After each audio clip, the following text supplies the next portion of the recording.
Antibiotics can also change the gut microbiota dramatically.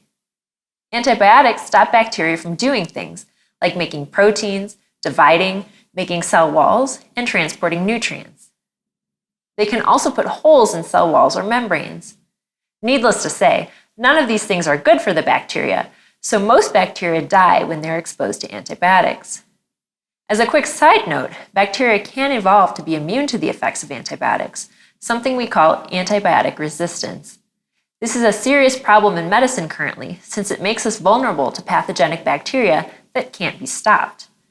I won't talk about that here, but Rob talks about it more in his book if you're interested. Antibiotics target bacteria, but they don't target pathogenic bacteria. They generally kill all bacteria in their path. Therefore, you can imagine what happens to your gut microbiota if you take an antibiotic to stop an infection you have from pathogenic bacteria.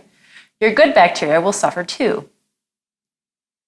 That being said, different types of antibiotics have different effects on your gut microbiota, and different people react differently to antibiotic use. For example, Lefson and colleagues did a study where they gave 3 people the same round of the same antibiotic.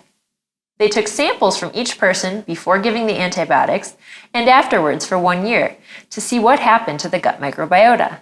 You can see the data here. The gray lines indicate an antibiotic series.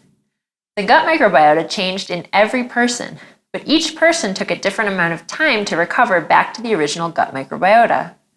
One person bounced back almost immediately, another took a few weeks, and the third took a whole year, and even then didn't look quite the same again. If that wasn't interesting enough, Lefson and colleagues continued the study by giving a second dose of antibiotics. Everyone showed a shift in their gut microbiota again, but this time the changes were mostly permanent. So although the effect can vary, antibiotics have a big effect on the gut microbiota. The moral of the story is to take antibiotics when you're sick, but make sure you're sick and that an antibiotic will help before you take them.